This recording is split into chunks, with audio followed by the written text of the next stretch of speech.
مصطفی وویل ملا صاحب خلک درواغ نه وایي، مامور خلقي جاسوس دی. امام وخندل ته هم عجیبه ساده سړی یې، د هر چا په خبرو پسې ګرځې، دا درواغ دی، هغه اوس معلم دی. مصطفی وویل نه ملا صاحب، په کومه شپه چې زموږ پر کور چاپه وه او زما پلار یې شهید کړ، په هماغه شپه دی هم ورسره و. ما په خپلو غوږونو د اواز واورید، ځکه موږ پاس په ونه کې پټ وو او لاندې دی له ترجمان سره په خبرو وو. که زما نه منې د خالد څخه پوښتنه وکړه. امام وویل استغفر الله، دا څومره غټ منافق دی، ما خو پرې د ډېر ښه سړي ګمان کاوه. رښتیا هم په هماغه سهار دی جومات ته نه و راغلی او ستا د پلار جنازې ته هم نه راغی. کله چې ما د زوی څخه پوښتنه وکړه ویل تېره ورځ لښکرګاه ته تللی و، نن نه دی راغلی. اوس مې یقین راغی چې دا سړی جاسوس دی. مصطفی خالد ته وکتل او ورته یې وویل لومړی ښکار خو پیدا شو، غذا به له همدې مامور خلقي څخه شروع کوو، خو ملا صاحب باید 2 ورځې دی وساري او بیا موږ ته معلومات راکړي. امام 2 ورځې مامور خلقي تر سار لاندې ونیو او کله چې درېیمه شپه خالد او مصطفی د امام کور ته راغلل نو ټول حال یې ورته بیان کړ. اخیری پلان یې دا شو چې باید د مازدیګر له خوا مامور خلقي د فوټبال په میدان کې ووژني چې هم خلک یې عبرت ترې واخلي او هماغه لار پرېږدي او په اسانۍ سره له میدانه تللی شي. د امام ورسره ټول پلان خوښ شو، فقط یې ورته وویل چې باید د دې ځای لپاره بل موټر سایکل پیدا کړئ، ځکه د امام موټر سایکل ټول کلی پیژني. مصطفی حیران شو چې اوس به بل موټر سایکل له کومه کوي. په همدې فکر کې و چې خالد ورته وویل موټر سایکل باید ستا له هغه مولوي اخوشي څخه واخلو چې اول ځل یې زه ستاسې کور ته راوستلم، ځکه هغه د دې کلي نه دی او موټر سایکل یې هم څوک نه پیژني. مصطفی چې کله د خالد خبره واورېده نو مسکی شو. بیا یې امام ته ویل چې ملا صاحب دومره هوښیار معاون لرم. سهار خالد او مصطفی دواړه د مصطفی د مولوي اخوشي کور ته لاړل. تر ماسپښین پورې هلته و. ماسپښین یې اخوشي ته وویل چې نور دوی کور ته ځي، خو اخوشي یې ورسره ټینګار شروع کړ چې باید شپه راسره وکړي. مصطفی ورته وویل چې ته دومره ټینګار کوي چې باید شپه در سره وکړو نو شپه در سره کوو، مګر ستا موټر سایکل راکړه، موږ یو ځای کار لرو، هلته ځو او ماښام بیرته راځو. اخوی هم ورسره ومنله او موټر سایکل یې ورکړ. مصطفی او خالد را روان شول. کلي ته نارسېدی خپله خښه کړې توپنچه له خاورو را ویستله او د کلي په طرف روان شول. پر لارې مصطفی خالد ته وویل چې مامور خلقي ولې او که موټر سایکل چلوي. خالد ورته وویل چې زما موټر سایکل نه ده زده، زه مامور خلقي ولم. مصطفی توپنچه د خالد په لاس ورکړه او د کلي د فوټبال د میدان په طرف روان شول. مازدیګر ټول خلک د فوټبال په میدان کې راټول وو. ځینو لوبه کوله او زیات نور بیا د سیل لپاره راغلي وو چې په سیلانیانو کې مامور خلقي هم ناست وو. د فوټبال لوبه ښه ګرمه روانه وه چې مصطفی او خالد ناڅاپه پر موټر سایکل د سړک له طرفه راغلل. مصطفی موټر سایکل ودروي او خالد ترې راکوز شو. لیک مخکې ورغی، پر مامور خلقي یې میګاروف توپنچه ونیوله او پوره 4 ډزې پر سر وویشتې.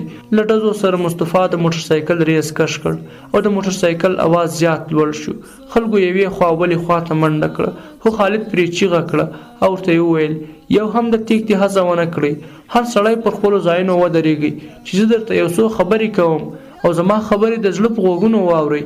چې ماښام کور ته ولاړاست بیا پرې فکر وکړئ او وروسته الله جل جلاله حاضر وګڼئ او بیا د ایمان په محکمه کې پرې فیصله وکړئ چې زه ښه وایم او که بد.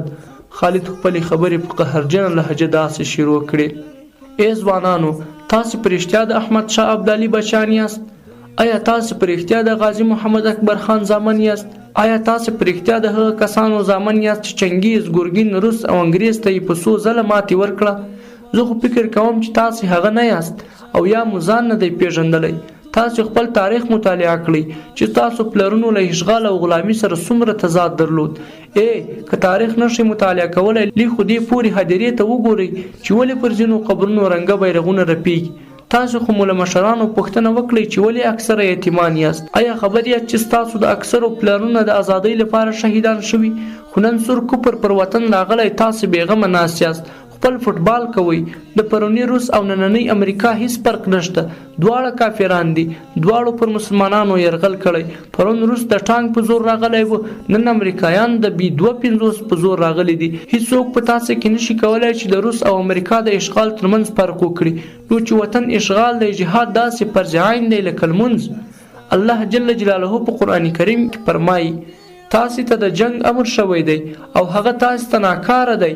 کیدای شي چې یو شی تاسې ته ناکاره وي او همهغه ستاسې لپاره ډیر غوره وي او کیدای شي چې تاسې یو شی خوښوئ مګر هغه ستاسې لپاره بد وي. الله جل جلاله پوهیږي، تاسې نه پوهیږئ. نو ای ناخبره ځوانانو، جهاد در باندې فرض عین دی. پاڅېږئ، خپلې غاړې د الله جل جلاله په وړاندې خلاصې کړئ.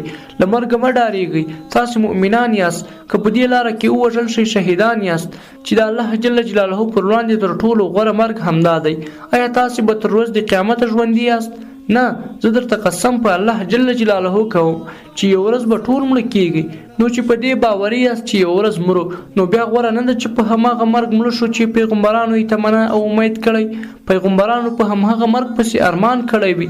الله جل جلاله په قرآن کریم سورة بقره 155 آیات کې فرمایي: او هغو خلکو ته چې د الله جل جلاله په لار کې ووژل شي مړه مه وایاست. داسې خلک خو په حقیقت کې ژوندي دي خو تاسې شعور نه لرئ چې د هغوی په ژوند خبر شئ. نو آیا تاسې له هغه مرګه تېښته کوئ چې الله جل جلاله ژوند ورته ویلی دی؟ آیا تاسې به د قیامت په ورځ د الله جل جلاله دې پوښتنې ته جواب ورکړي چې درته ووایي چې په تا مې جهاد فرض کړی و، تا ولې نه کاوه، سره له دې چې ځوان روغ او سالم هم وي؟ الله جل جلاله موږ د کفارو له ملګرتیا او غلامۍ څخه منع کړي یو، لکه څنګه چې زموږ پلرونو خلقیان او پرچمیان په همدې خاطر وژل چې د کفارو غلامي کوله. نو موږ هم هغه کسان وژنو چې د امریکایانو غلامي کوي او د هغوی په لاس جوړ شوی حکومت کې کار کوي. تاسو خپل ټول دوستان او ملګري د حکومت له کاره راوګرځوئ، که نه د هر یو به همدا انجام وي. له دې خبرو وروسته خالد مصطفی ته په لاس اشاره وکړه. هغه هم بیرته د موټرسایکل مخ راوګرځاوه او خالد موټرسایکل ته وخوت او روان شول. د ماښام لمانځه د مصطفی د اخښي کور ته ورسېدل. هلته یې د شپې د مصطفی اخښی هم له جریانه خبر کړ او ورته یې وویل چې دوی دواړه وطن ته د جهاد دپاره راغلي دي. هغه هم ورسره د مرستې او همکارۍ پوره وعده وکړه. مامور خلقي د کلي خلکو کور ته راوړ او دا بله شپه په BBC راډیو کې په خبرونو کې ویل شول چې طالبانو په هلمند کې یو کس په دې خاطر وواژه چې د مکتب ښوونکی و. د مامور خلقي له وژلو وروسته په سیمه کې د حکومت کسان زیات په ډار کې ګرځېدل او د حکومت عسکرو هم د خلکو زورول زیات کړل او هره ورځ یې هغه کسان د طالب په نامه نیول چې ږیره یې درلوده. مصطفی او خالد پرته له کوم ډاره خپل فعالیت په تیزۍ سره روان کړی و. یو میاشت وروسته مصطفی او خالد 8 کسان ملګري پیدا کړه. هر ملګري یو کلاشینکوف د کوره څخه راوړی و. یوه شپه 8 سره ملګرو د کلي پر یو پوسته حمله وکړه او په پوسته کې ناست 12 پولیس چې ټول معتادین مو ووژل او اسلحې یې له ځان سره یوړي. په دې پوسته کې مصطفی او خالد ته 2 پیکا، 2 راکټه او 8 میله کلاشینکوف، 4 مخابرې، 3 موټرسایکله، 1 سراچه موټر او زیاتې مرمۍ په لاس ورغلې.